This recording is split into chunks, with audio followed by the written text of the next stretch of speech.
Broadcasting to you on WNN 1470 AM and TrentoVision.tv from the world's leading think tank laboratory, buried deep in an undisclosed building in hostile territory where evil and corruption is exposed. You're about to enter the Tom Trento Show. Now order, all hands, mega battle thing.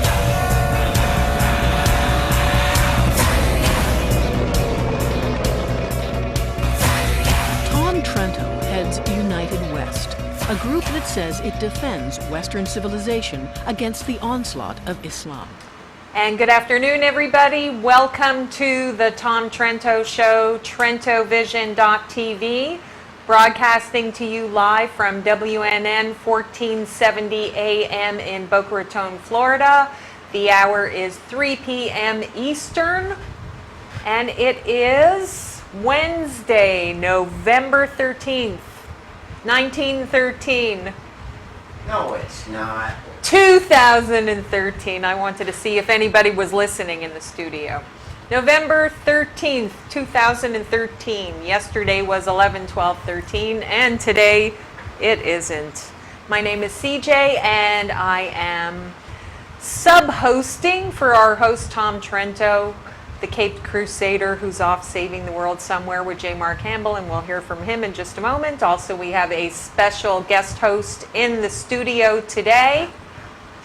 And we have a there he is. Okay, I'm going to introduce him now. Our very good friend of the United West, very good friend of TrentoVision, very good personal friend, amazing man, fabulous Jewish activist. Alan Bergstein is with us in the studio today. Thank you so very much for having me. It's an honor to be with you, CJ, and with Damon, and to be on the Tom Trento Show. I know this is being broadcast throughout the Muslim world, and I say welcome to all of you. Oh, well, thank you. And we have another special welcome and introduction for you today.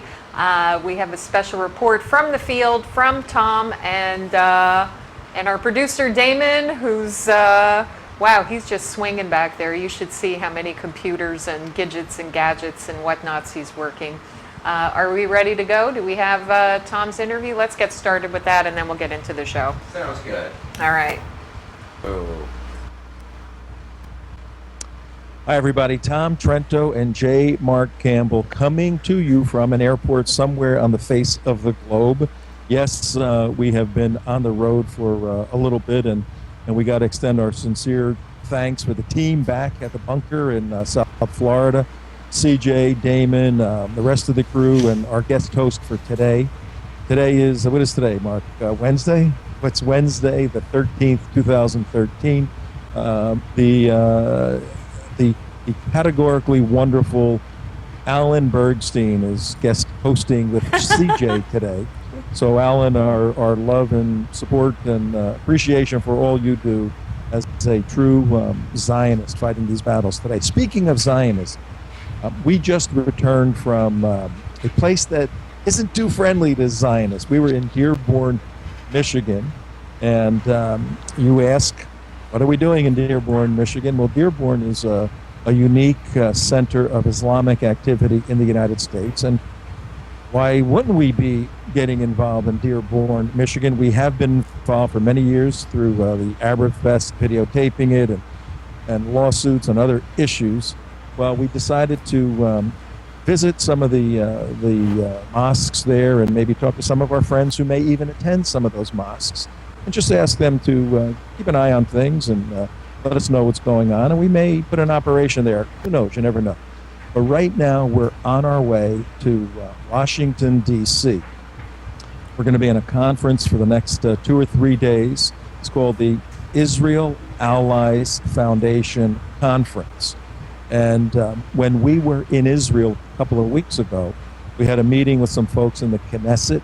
And as a result of that meeting, we got invited to this very significant Washington, D.C. conference for an organization called Allies of Israel, or formerly Israel Allies Foundation.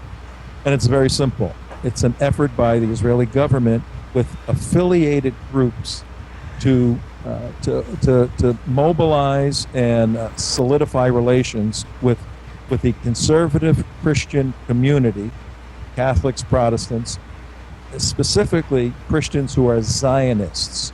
So this is a conference geared toward bringing these folks together. Thus, we got an invitation, and we're attending, particularly at this very unique time in history, this dangerous time in history, where our Secretary of State is not only throwing Israel under, lighting the fuse to bombs that could blow Israel up with some of his nonsensical behavior and activity.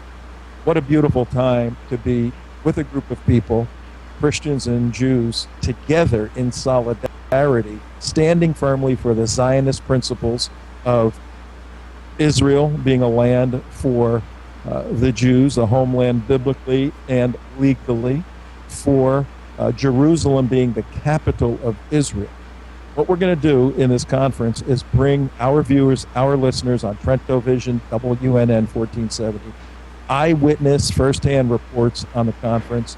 And on tomorrow's show, Thursday, our plan, if all works well, you know how this technical stuff works when you're on the road, we will bring you the show from Washington, D.C., from the conference. Hey, we got kids in this airport making noise, but that's the way airports are.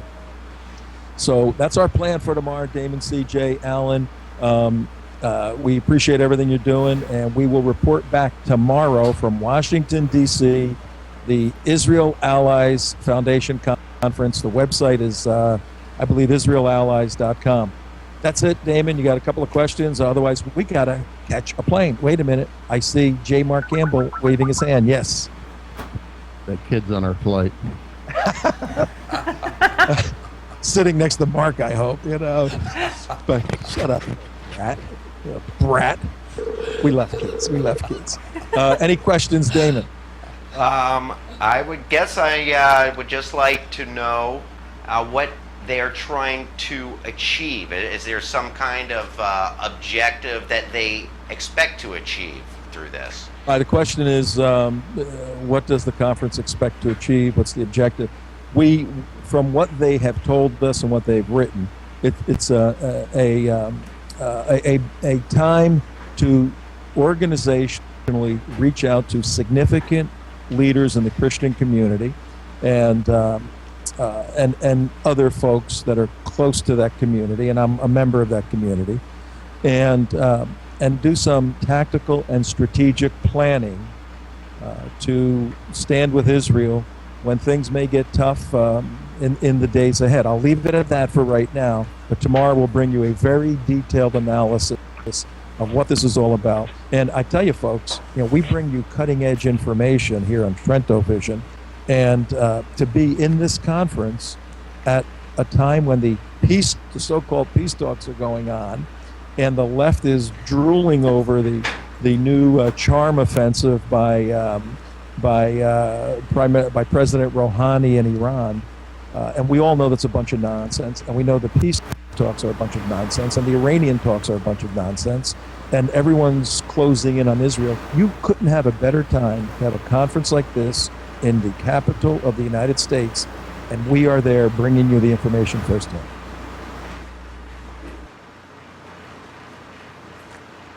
Well, that sounded pretty good to me. I'm happy to know that Batman and Robin on the road, the Caped Crusaders, are letting us inform people of what they're actually up to. Obviously, if they're going anywhere near Dearborn, we have to be pretty quiet about that. Actually, here at TrentoVision, we call it Dearbornistan. Dearbornistan. It's I think it's a Sharia no-go zone now. Tom referenced the Israel Allies Foundation, and actually, for those of you who want to check it out on their website, it is israelallies.org. Israelallies.org, and I don't think I had a chance to say at the beginning of the show where you're watching and listening to us. So we are broadcasting from Boca Raton, Florida. You can hear us on the radio, 1470 AM from Miami all the way up to Orlando. You can also listen to us on your smartphone or other smart device if you download the free iHeart Radio app. and enter WWNN. You can listen to us anywhere in the world. You can also watch us, and I can't imagine why you wouldn't want to, because we show so many fabulous things during this show. You can watch us on TrentoVision.tv, on the TeaPartyCommunity.com, on theunitedwest.org, on Bare Naked Islam. If you're listening to us on the radio and you want to see the show later today, watch the video, see the pictures, watch me and Alan wave at you. You can check out the archives at youtube.com/theunitedwest. Can I make a comment? Can I jump in here? Yes, please. In your opening, and we see Tom just visited Dearborn, Michigan. You said something about the threat of visiting Dearborn, the Muslim threat. Right. This is the United States of America. Dearborn is in the heart of Michigan. It's near Jewish areas right outside of Detroit. And I think it's outrageous that we should consider that going to a Muslim-controlled city in our own country is something that we should avoid. I think we should go to Dearborn. I think we should stand up in Dearborn and say that this is America, this is not Mecca, this is not Medina, this is not the Palestinian territories. This is our land, this is our country, and we should go there. I could. It is one of my favorite cities in the entire world. Imam Abdullah loves Dearborn, and I have to say, Imam, that it has been a really long time since I've heard you tell me that I'm your favorite infidel, and I'm a little bit hurt. Are definitely my favorite infidel. Thank you very much. Thank you very much. And there is another infidel that you'll have. I'm going to have one last thing to say about Dearborn, and then we're going to get on to another infidel. Okay. The last thing I want to say about Dearborn in response to you, Alan, is this. The people who do go to Dearborn to stand up and say this is the United States and we should be able to go wherever we want to, especially if they're Christians, they get arrested for showing up in areas and talking about the Bible or handing out literature in a perfectly legal way. The police arrest them because their presence is considered inflammatory and insightful to the Muslim fascists who live in that area. How about the ACLU? Why don't they complain to the ACLU and have the ACLU take up their case? Yeah, well, take that up with the, good luck with the ACLU. The ACLU goes after people who can't defend themselves. Absolutely. All right, so what do we have in the show today? We have the woman responsible for the video that we took about half a show doing last week. We have Rhonda Fink-Whitman with us. Okay. She is the author of 94 Maidens. And for our audience that knows of the video we're speaking about, it was where she went to 4 universities in the Philadelphia area, or throughout Pennsylvania, I should say, and tested, basically went up to students to test their knowledge of the Holocaust and World War II. And World War II. And sadly, a lot of the students didn't know very much. And then towards the end, she got to a couple of students that had a very good grasp.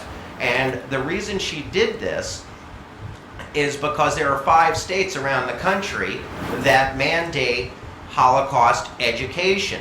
And the students that knew what they were talking about all went to a school in those states. Rhonda is from Pennsylvania. She's trying to get the state to pass a law mandating the teaching of Holocaust and World War II and all genocides, not just the Holocaust, but the Armenian and several others. So it's not just a straight sectarian thing that she's looking for. I mean, if anyone, or I'm sure anyone who watches remembers, these kids couldn't even give you the definition of what genocide was, let alone if it was happening. So without further ado, I would like to introduce our special guest, Rhonda Whitman. Rhonda Whitman, hello. Oh my gosh, it's so good to meet you. Thank you. Nice to meet you too, CJ. That was on the show.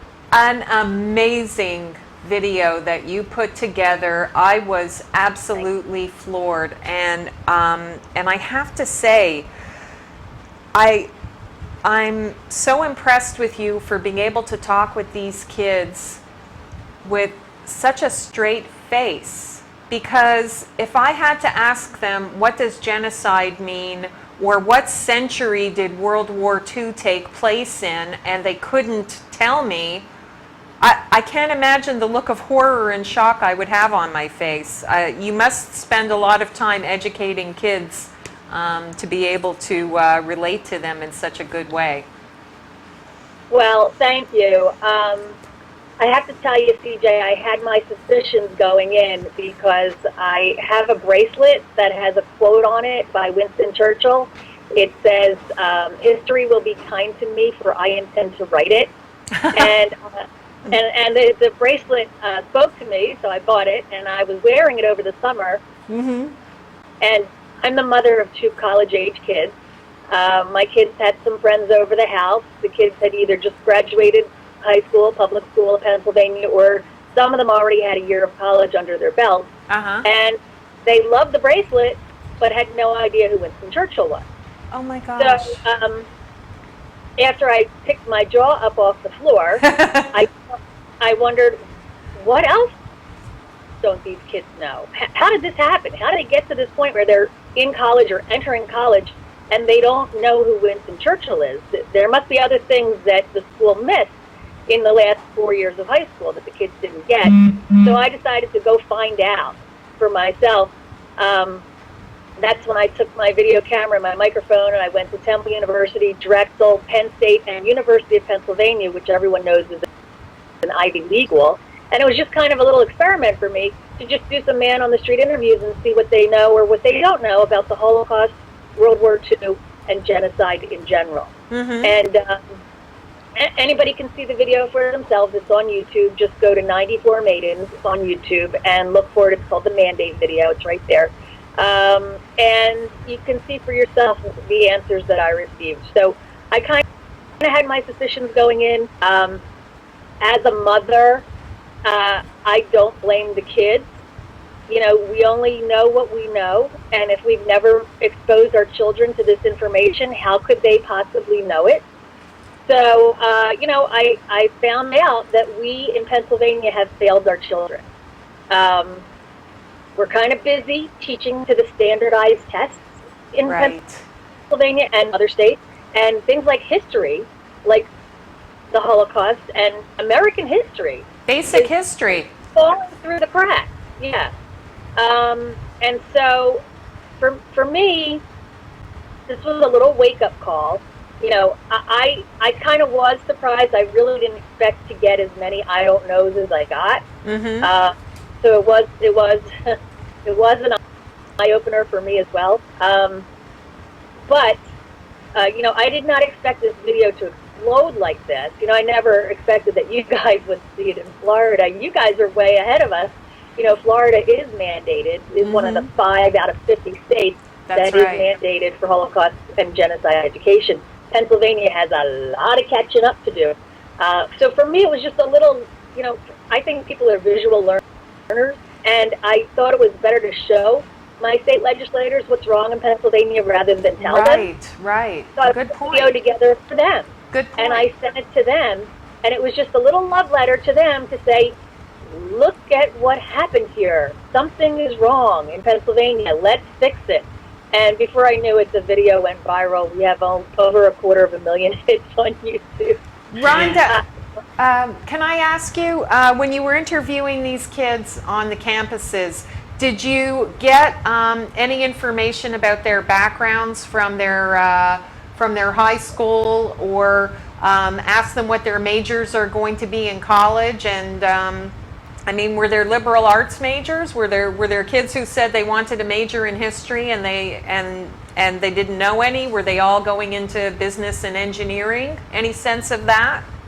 No, I couldn't tell you, no. The only question I asked, I had one prerequisite. Did you go to public school in Pennsylvania? If they said yes, I said, would you mind if I asked you a couple of general history questions? Okay. If I just said to them, can I ask you some questions about the Holocaust? They would have ran away from it. Right. So I just, whoever, it was very random. I didn't I didn't ask them their religion, their political preference. I didn't ask any of that. I didn't care. It didn't matter. The only thing that mattered to me was, did you go to public school in Pennsylvania? They said yes. I interviewed them. Then I found these 2 kids. If you watch the video all the way through, you'll see I found these 2 kids, one from New York, one from New Jersey, who were giving all the right answers. And I thought, wait a minute, I had my I had my son with my assistant producer. And I thought, did he Sounds forget like this to ask place. these kids? They went to public school in Pennsylvania, but he slipped them in because he knew that that New York and New Jersey have been mandated for nearly 20 years. So it was kind of a little experiment on his part. Okay. To skip it, and you could see they gave me all complete answers. Well, guest hosting with me today is our good friend Alan Bergstein, and Alan is a retired educator and school principal from New York. You were a school principal in the Bronx, weren't you? Yeah. Middle school principal in the Bronx. I have a question for you, Rhonda. Hi. I know I've been watching TV lately and the website. I know that some colleges are even having Bruce Springsteen courses to learn about the music of Bruce Springsteen, and there are sexual gratification courses given in college. Does this particular university that you went to or the others, do they have any courses, elective courses, in Holocaust studies where the kids could at least learn something of interest and of historical value? Yeah, I believe some do offer those courses, probably Brandeis, I'm guessing. Brandeis, I wouldn't bet on it. Yeah, really? Really? Oh. Yeah, no, let's not get I don't know, but I believe that I have heard that some colleges do offer them as electives. I was concentrating on what they learn before they get to college. Oh, Right. Because, as you know, these Holocaust deniers and minimizers come on our kids' college campuses. That's right. And what worries me is that our kids are vulnerable because they should know about the Holocaust before they get on campus because, they need that basic foundation. They need that knowledge so when these deniers come on their campuses and spread their filthy, disgusting lies that the Holocaust never happened or it wasn't really that bad. Maybe, then the kids can answer that. Another question for They you. can counter that because they have the truth. They know the truth. So that was my concern. But I do believe, and some people have written me letters saying we should get it mandated in college as well. Okay. So maybe that's the next step.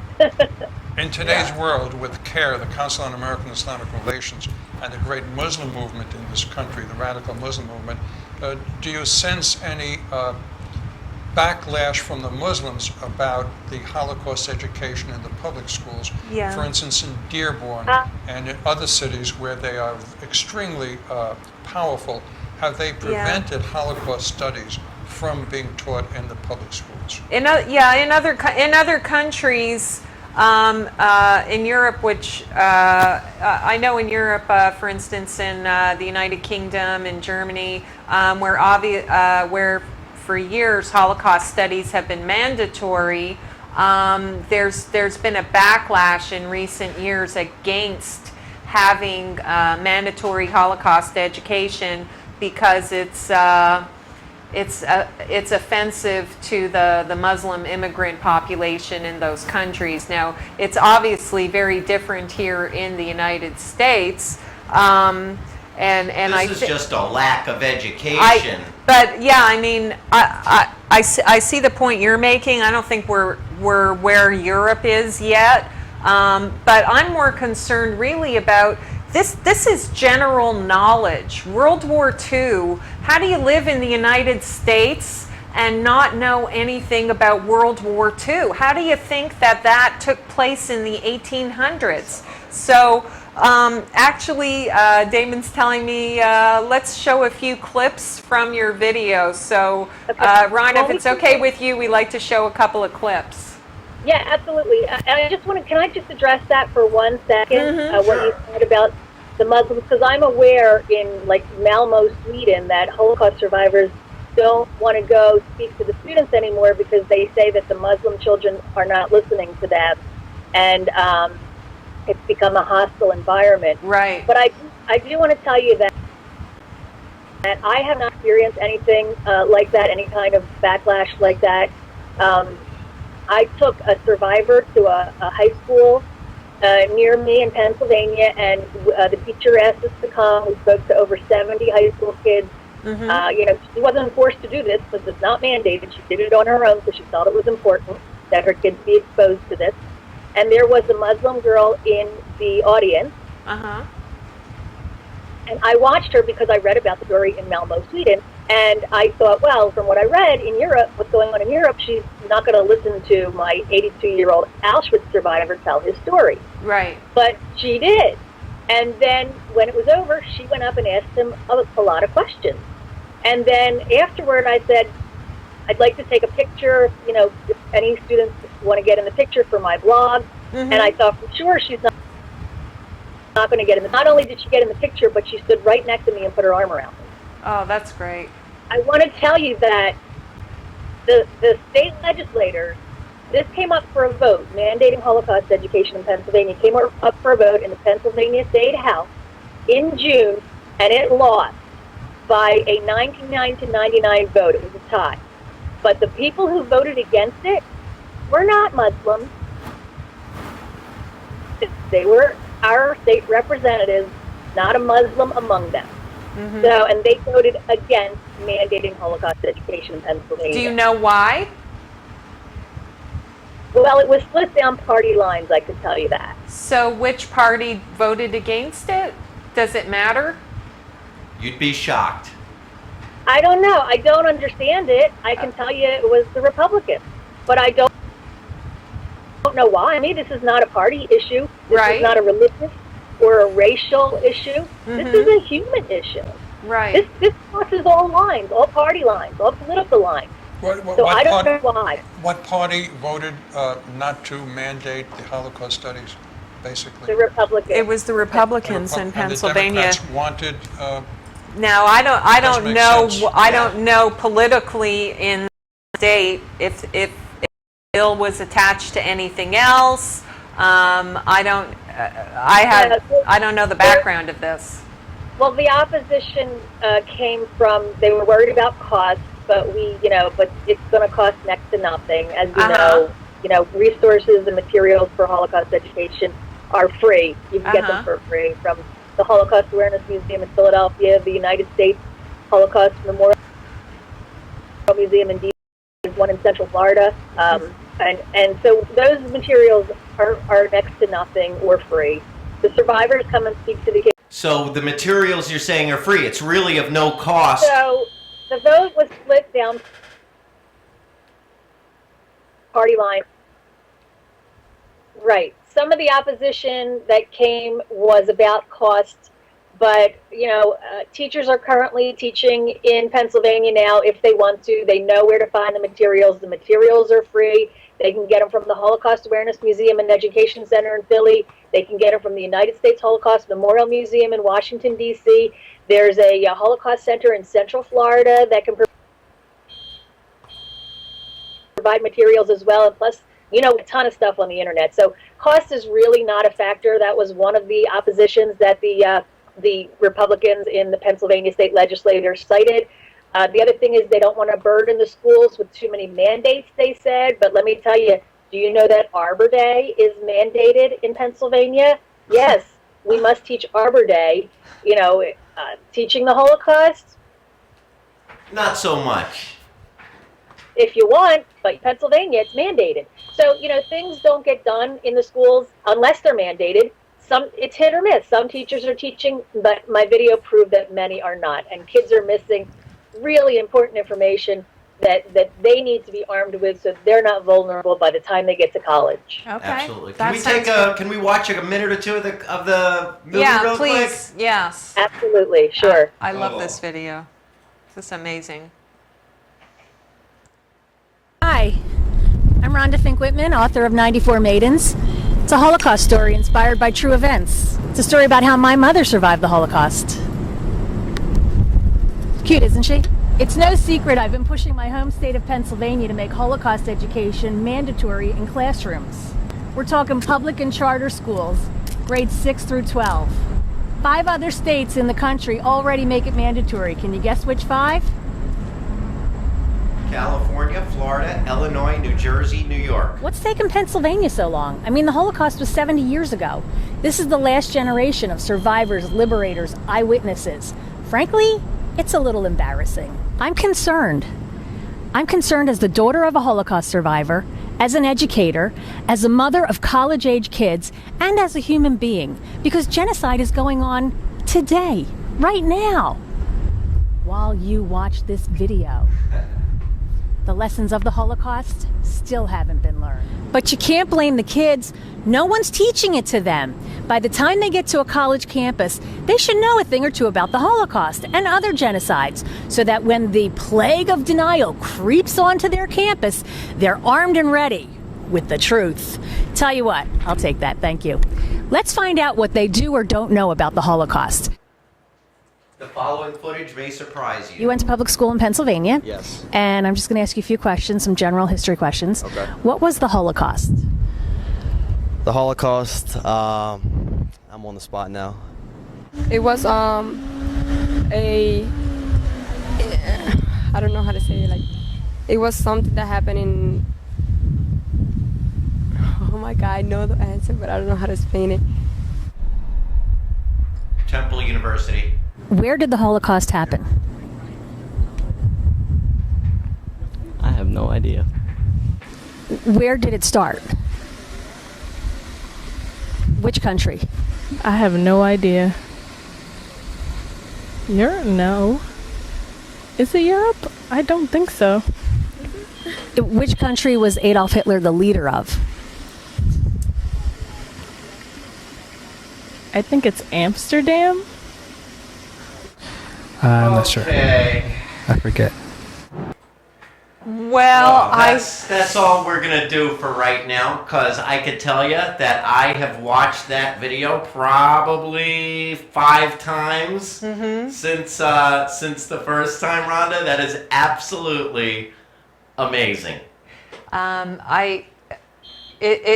me, it goes beyond Holocaust education and just a complete failure of the education system across the United States, across the board. I mean, but especially because of the subject matter, this is particularly dangerous. And the danger, I think, is that these kids, this is the future generation. These are our future leaders of this country. And they cannot look around the world and perceive threats and assess threats to themselves, their families, the United States, to the rest of the world, because they have no historical foundation upon which to draw a discerning conclusion. They cannot look at what's happening, at the statements that come out of the leadership in Iran and say, oh, gee, I've heard that before. That was kind of catastrophic the last time I heard somebody say that they wanted to wipe a whole group of people off the face of the earth. So what happens? They look at it, they hear it, and they say to themselves, that's so absurd, who would believe that? So that's why I think it's particularly dangerous. TJ, yeah. You asked me earlier, what did you say? How did I keep a straight face, or how did I feel when I was questioning the kids? Right. I feel, even now, listening to it again, I feel sad. I feel like, it's our fault. We definitely did a great disservice to them. We failed them in Pennsylvania, and as a mother, I wanted to give them and as an educator, I wanted to give them the answers when they got it wrong. But for the purposes of the video, I couldn't. I had to keep going.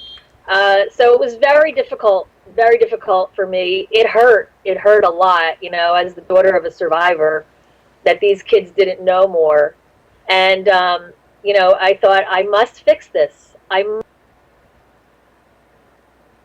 must do something to fix this, and that's why I am, doing whatever I can to get these legislators to mandate Holocaust and genocide education in Pennsylvania, because knowledge is power. And, the first quote in my book, if we don't know our history, we are bound to repeat it. George Santayana. Right. And we have to teach our children. We must. Rhonda, let me ask you a couple of questions. What Jewish organizations do you have behind you in pushing this Holocaust education in the schools? Do you have any Jewish organizations that are involved? Or are you going it alone? Did you, I'll repeat the question. Alan was asking if you have the support of any Jewish organizations,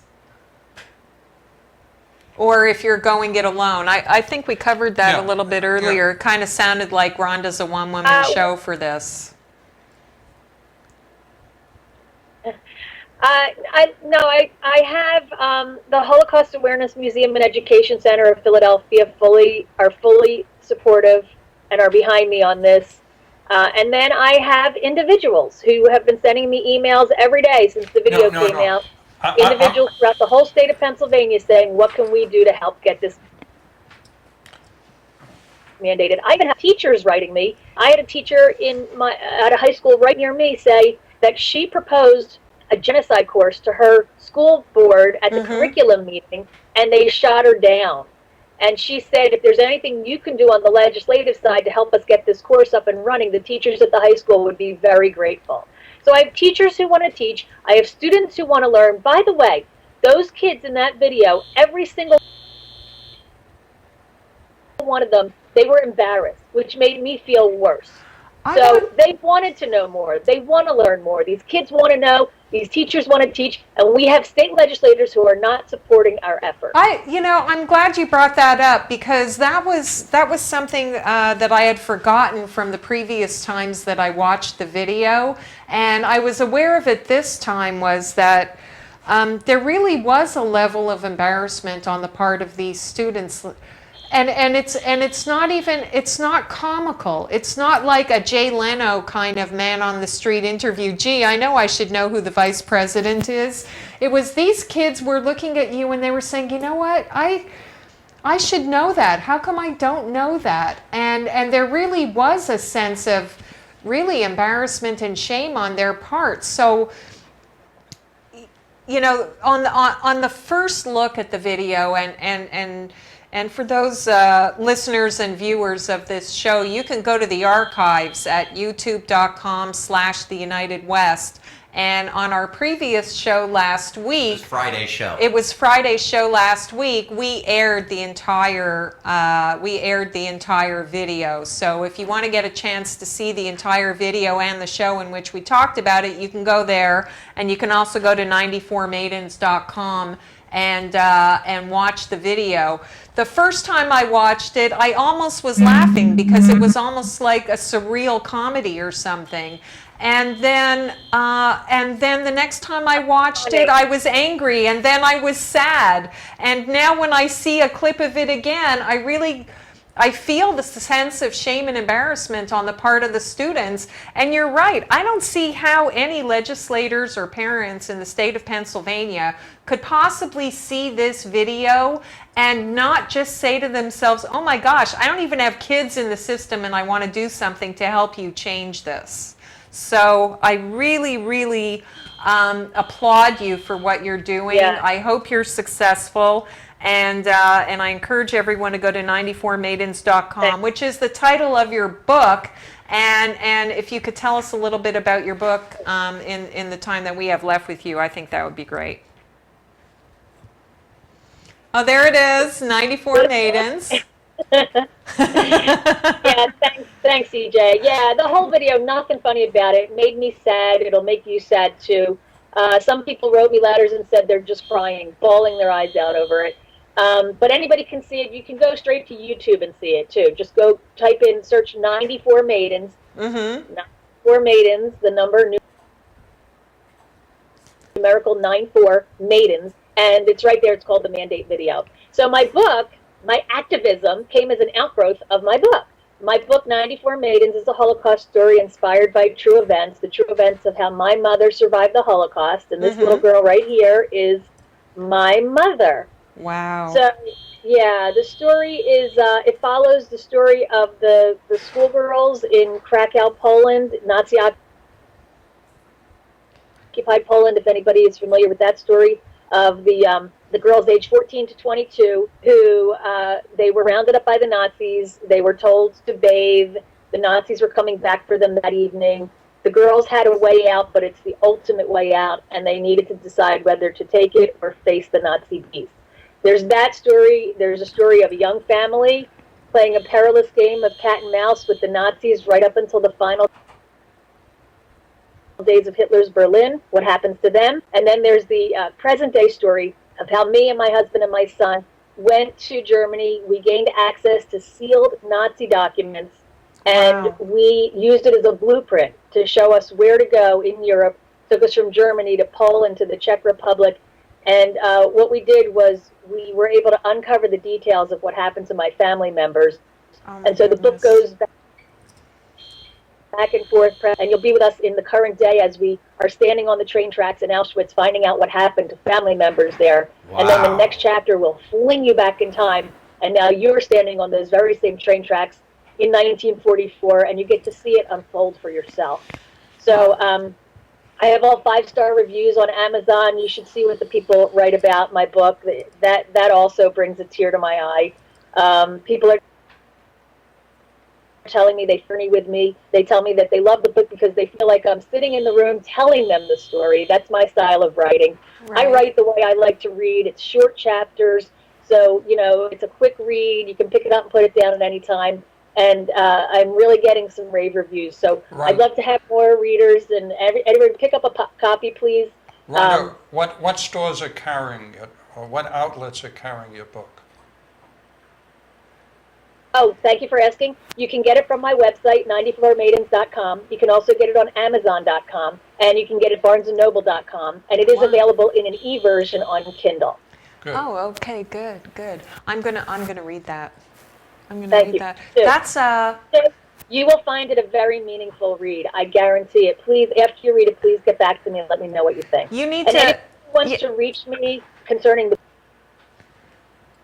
book or the video, or how you can get involved, because I'm getting letters from Maryland and Virginia and New Mexico from people saying, how can we get Holocaust education mandated in our state? Anybody who needs information on that, you can reach me at Rhonda at 94maidens.com, and I am happy to help. Let's get it done nationally. Yeah, Yeah. that sounds absolutely That's what we were fantastic. talking about, actually. Yeah, and I think it's ironic that people are calling you to ask you how they could do it in their state, because it's almost like you want to tell them, gee, I don't know, I'm trying to do it in mine. If you have better luck in New Mexico, let me know how you did it.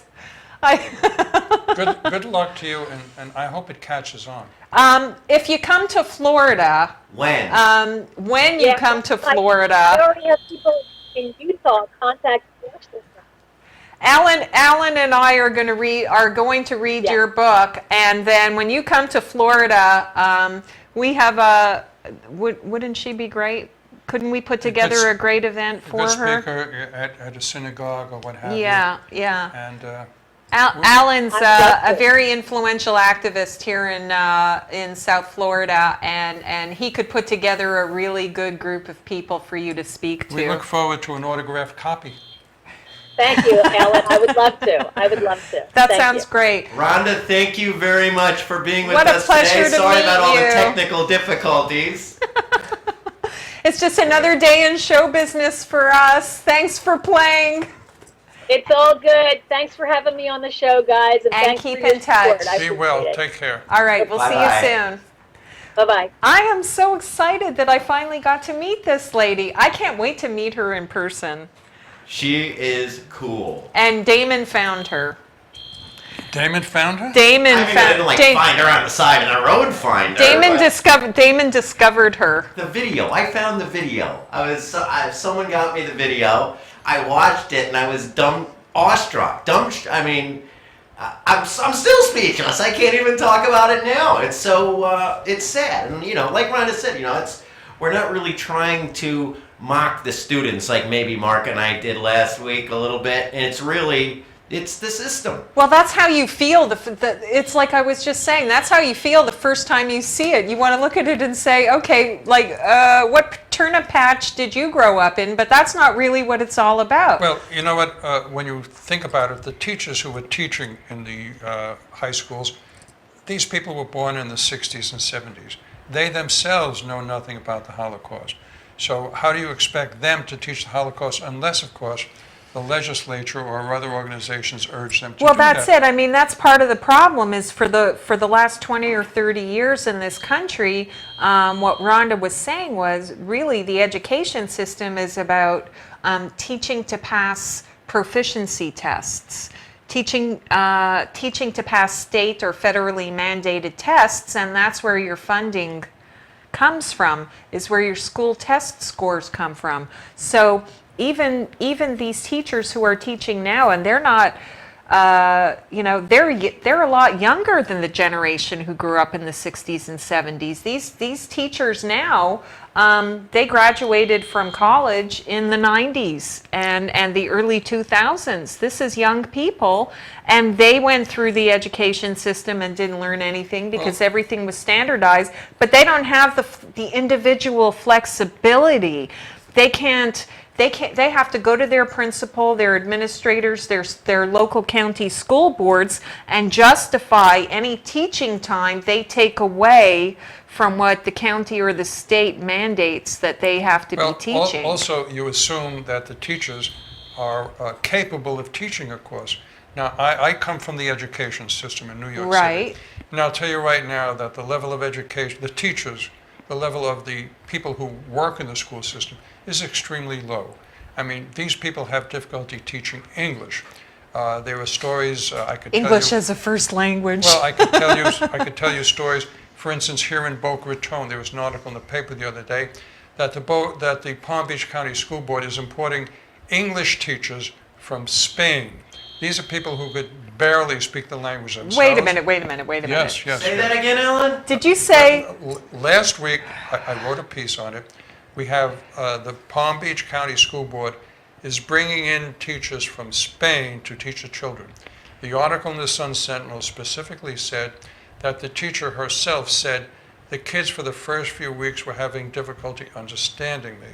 Now, how do you expect a woman like this who has difficulty in educating kids in a language that the kids know, in English, she has difficulty speaking English, how do you expect her to teach anything? And when you talk about the Holocaust, that's an expertise. They just can't teach out of lesson plans. You can't give a teacher a lesson plan and say, here, teach about the Holocaust. Right. You have to have background information. So the level of proficiency of our teaching staff throughout the country is extremely low. I'm not putting the blame on that, but that's part of the game. That's part of the game. That is incredible. We're bringing in teachers from Spain. Absolutely. To teach, well, is this, they're going to teach Spanish though, right? Wait. They're teaching, and this is in the primary grades, when the children this are having... grade 1 through 6? Yeah, they're the ones who could barely go to the bathroom by themselves. You're having these teachers teach kids, and the kids don't understand them because they come to us with a lack of knowledge of the idioms in English, the phrases in English. Oh, there's the article right there. Here's the story. Palm Beach says C to teachers from Spain. Right. Palm Beach says C to teachers from Spain. I wrote a piece on that, and the teacher is a very attractive teacher, good-looking kid from Spain. But what does she know about how can she teach history and social studies to primary school kids when she doesn't know the history of this country? Does she know the Constitution? Does she know the Civil War? Does she know the Revolutionary War? Well, she probably knows it better than the teachers who live and were educated in the United States. Maybe that's the point. Maybe that's why they're doing it. Very sad comment. Maybe that's why they're doing it. So when you talk about Holocaust education, you have to have a push for that. And I asked Rhonda, what organizations are behind you? And she said basically, no organizations are behind her. So she's doing a one-woman show there, and I give her credit for that. Yeah, absolutely. Hey, speaking of things that you write and wrote about, I have an article right here that I know we wanted to discuss. It's called Obama Destroyer in Chief. Yeah. And this is in Renew America. Well, I wrote that article out of total, complete frustration. You know, you don't sit down and relax and write something. You write something because something pushes you to write it. Right. I'm changing the topic. I'm talking about now Obamacare. Everything Obama has done since he took office in 2009 has turned to bupkis, has turned to garbage, has turned to crap. He has been successful in nothing.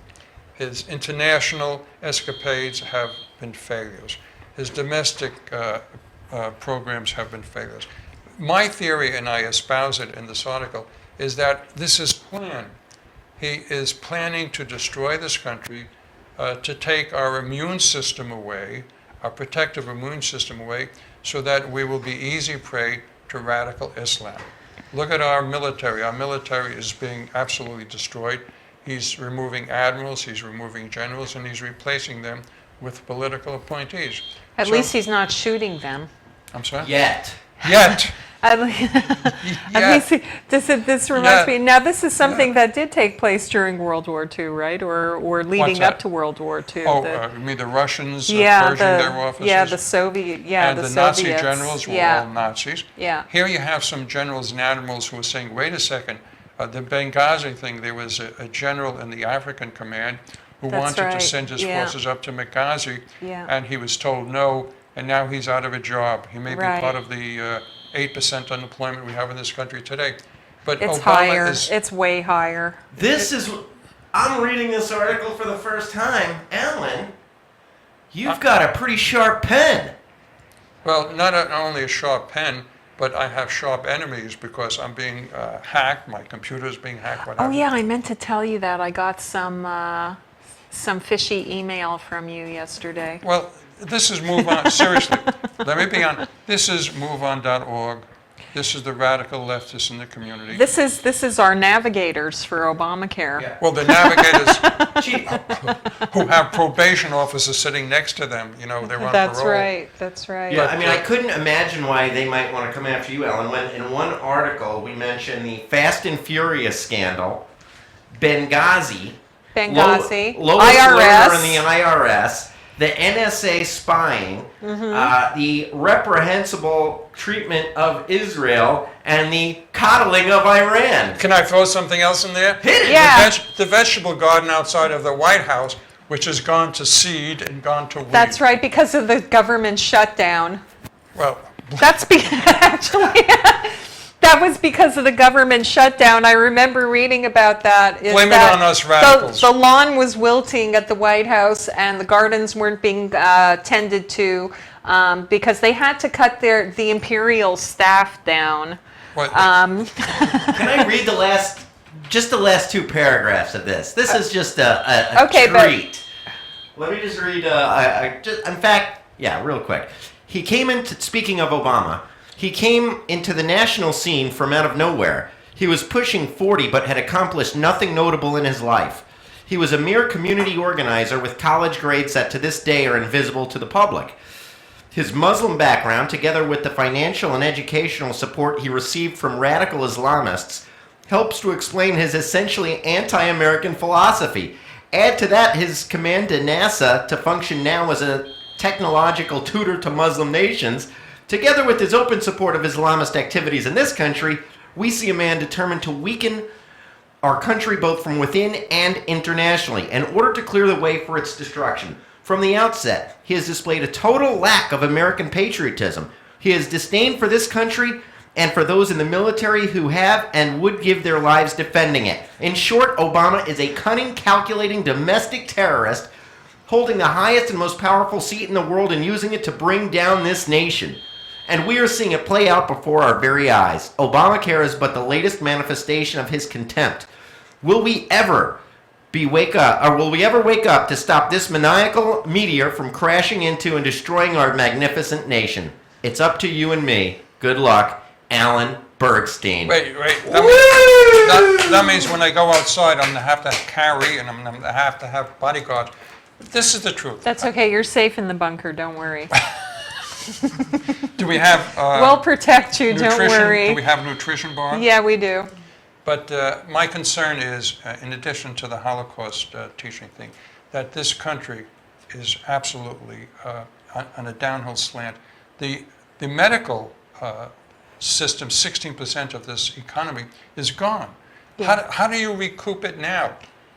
Here it is November already, and they've signed up 50,000 people, half of whom may not be eligible for medical coverage. Besides, yeah, and when they say the 50,000 people, they're counting people who haven't even paid their first premiums or actually been accepted into the plan. And who do you think is so quick to sign up? And who do you... It's not... it's those not signing young, up healthy... are probably the ones that are going to be the biggest drain on the system immediately. If you're healthy, if you're in good shape, you think you're rushing to sign up on this monstrosity of a website right off the bat? No way. I guarantee out of those 50,000 sick people, 45,000 of them need to go see a doctor this week. Well, you know, we could talk about it, but the victims are the American people. I mean, these people are screwed. They're without medical care. They may have breast cancer. They may have prostate cancer. They may break a leg. What do these poor people do? They're out of coverage. Blame it on the insurance companies. And the insurance companies stood up for him in the beginning, and now they're getting stabbed in the Because back. they thought they had a backroom deal Again, to protect themselves this from bus this. of Obama is absolutely destroying this country. But you know what? The only way that this works, and the only reason why this works, is because we have, unfortunately, culturally in this country, a population that is so dummied down and so numb and so unable to be critical and discerning about what's happening politically, what's happening in the education system, what's happening economically. Until it hits them directly over the head, they have no idea what's going on. Truly, that's what's going on in this country. And I blame both political parties for this, because they're both part of the system that created a dummied down population that keeps them in power. And as long as they're in power, as long as the evil corporations still have their profits, which they do under a fascist system that we have now in this country, then that's it. The rest of us are just silenced. And what we have to do is listen to people like you and listen to people like Rhonda Whitman and start educating ourselves and our neighbors and our families and the future generation of this country so that we can take this country back. And it's November 13th, 2013.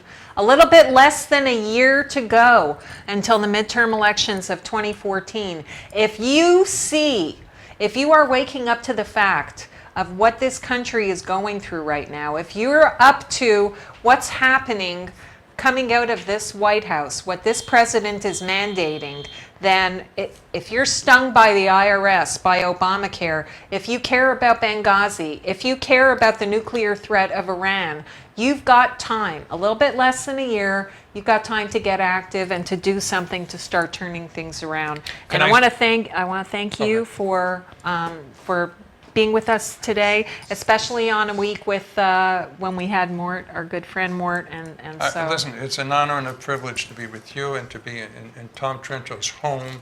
This is his home, and I wish him luck wherever he is in the country. He doesn't actually live here, though. We don't know where the hell Tom is today, but I wish him luck, and he's doing God's work, and that's all I can say. All right. Well, goodbye, and thank you very much, everybody. We will see you tomorrow. See ya.